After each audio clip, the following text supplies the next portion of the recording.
বাধ্য এই প্রশ্ন পচারিব তুমি চুপচাপ সেই ছিড়াও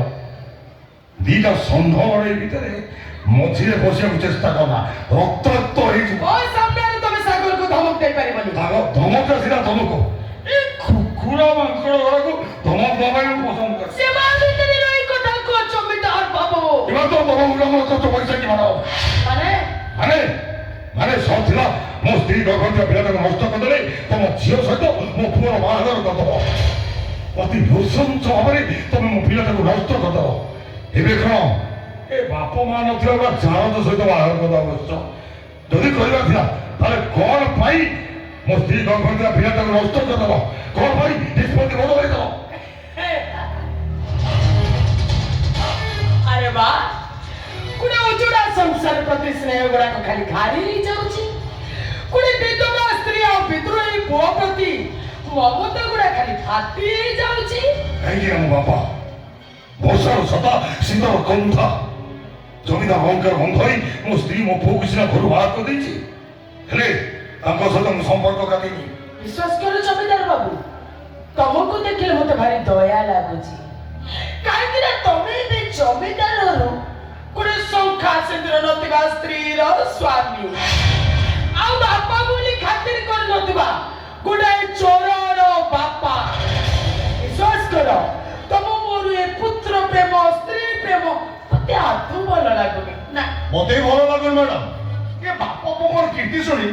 ଲୋକଙ୍କ ନାକରେ କାଠି କରି ଛିଙ୍କି ବାହାର କଲେଣି ସେମିତି ବା ଚରିତ୍ରହୀନ ପୁଅକୁ ଶୁଦ୍ଧି ହେଇ ପଡିବା ଦରକାର ଆଉ ଯଦି ଧ୍ୟାନ କରିପାରୁଛ ନିଜ ପୁଅ ପାଇଁ ଯଦି ମୋ ସମାନର ଆଚାରିବା ପାଇଁ ଚେଷ୍ଟା କର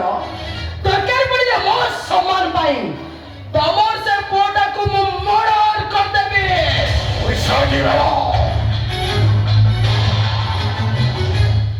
ଶେଉଳ ମାଛ ଦେଖିଛ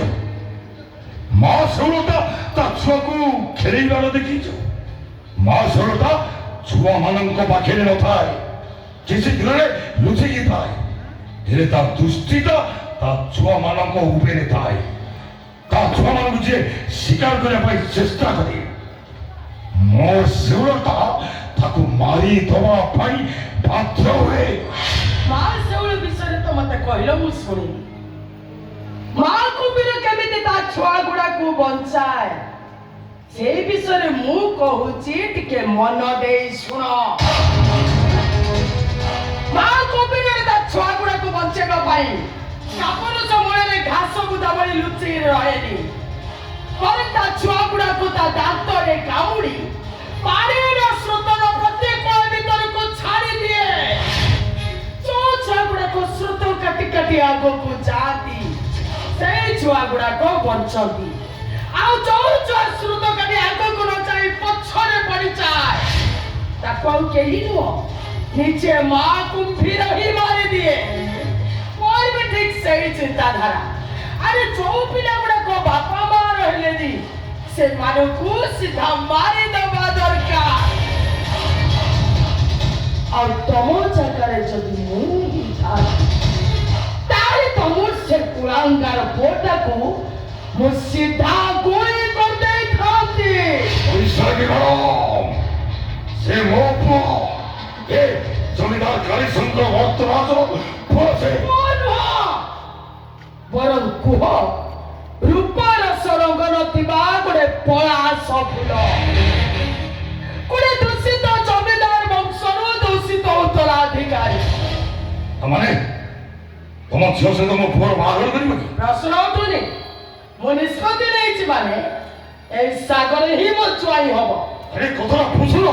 ଏ ଯାର ସହିତ ବାହାର କଲେ ଏ ସମାଜ ତମକୁ ତିରସ୍କାର କରିବ ଆରେ କୋଉ ସମାଜ କଥା କହୁଛ ଜମିଦାର ବାବୁ ତମେ ଅଙ୍ଗୁର କୋଳି ଖାଅ ଏ ସମାଜ ତମକୁ କହିବ ସ୍ୱାସ୍ଥ୍ୟ ପାଇଁ ହିତକାରକ କିନ୍ତୁ ସେଇ ଅଙ୍ଗୁରକୁ ଚୁପୁଡି ତା ରସକୁ ଗରମ କରି ପିଇଲେ ଏ ସମାଜ ତମକୁ କହିବ ତମେ ଜଣେ ନିଶାଳି ତମେ ଭାଗ୍ୟ ବଦଳିବା ପାଇଁ ମନ୍ଦିର ଯାଅ ଠାକୁରଙ୍କ ସାମ୍ନାରେ ପ୍ରାର୍ଥନା କର ଏ ସମାଜ ତମକୁ କହିବ ତମେ ଜଣେ ଧାର୍ମିକ କିନ୍ତୁ ସେଇ ଭାଗ୍ୟ ବଦଳିବା ପାଇଁ ତମେ ଲଟେରୀରୁ ଟିକଟ କାଟ ଏ ସମାଜ ତମକୁ କହିବ ତମେ ଜଣେ ଗ୍ୟାମ୍ବଲର ମାନେ ଜୁଆରୀ ତେଣୁ ଏଭଳି ଗୋଟେ ଅନ୍ଧ ସମାଜକୁ ମୁଁ ଖାତିର କଲି। ମୁଁ ଖାତିର କରିନି ଏ ଦୁନିଆକୁ, ଖାତିର କରିନି ମୋ ସ୍ୱାମୀ ବିରାଟ ମଙ୍ଗରାଜକୁ। ଠିକ ଅଛି, ଅତି ନୃଶଂସ ଭାବରେ ତମେ ଯେମିତି ମୋ ସ୍ତ୍ରୀର ଗର୍ଭଟାକୁ ନଷ୍ଟ କରିଦେବ, ମୁଁ ତମକୁ କେବେ ବି ଛାଡ଼ିବିନି, କେବେ କେବେ। I accept your challenge. ସମୟ କହିବ କିଏ କାହାଠାରୁ ପ୍ରତିଶୋଧ ନଉଛି।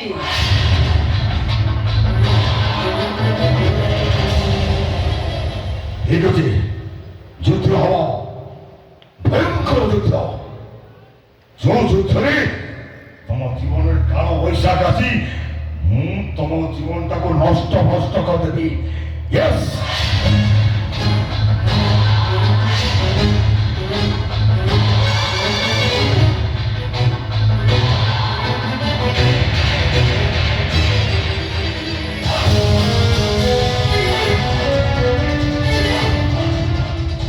କାଳି ସବୁ ମଙ୍ଗରାଜ କଣ କରିଗଲା? ଯୁଦ୍ଧ ହବ, ସେ ଯୁଦ୍ଧରେ ସେ କାଳ ବୈଶାଖୀ ସାଜି ମୋ ଜୀବନକୁ ନଷ୍ଟ ଭ୍ରଷ୍ଟ କରିଦବ। ଏ ବୈଶାଖୀ ମଙ୍ଗରାଜର ଜୀବନକୁ ମତେ ପୁଣି ଧମକ।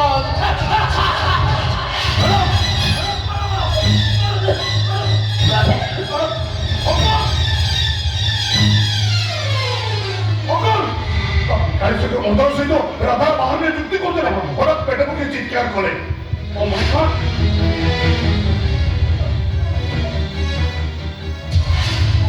এইটা ঘুষি চাহিদা ହେଇଗଲା। ଲୋକାଲ ଡକ୍ଟର ଗୋଟେ କ୍ଲିନିକ ପ୍ରୋବ୍ଲେମ ଅଛି ବୋଲି ମୁଁ ତାଙ୍କୁ ବାରମ୍ବାର କହିଛି ଭୁବନେଶ୍ୱର ଯାଉଛ ଟିକେ ଭଲ ଡକ୍ଟର ଦେଖା କଣ ହେଇଛି ଜଣା ପଡିଯିବ, ହେଲେ ସେ କଣ ମୋ କଥା ଶୁଣୁଛି। ଏଇଟା ଯୁକ୍ତିର ସମୟ, ତାକୁ ତ ମାଡ ମେଡିକାଲ ଯିବା, ତାକୁ ତ ମେଡିକାଲ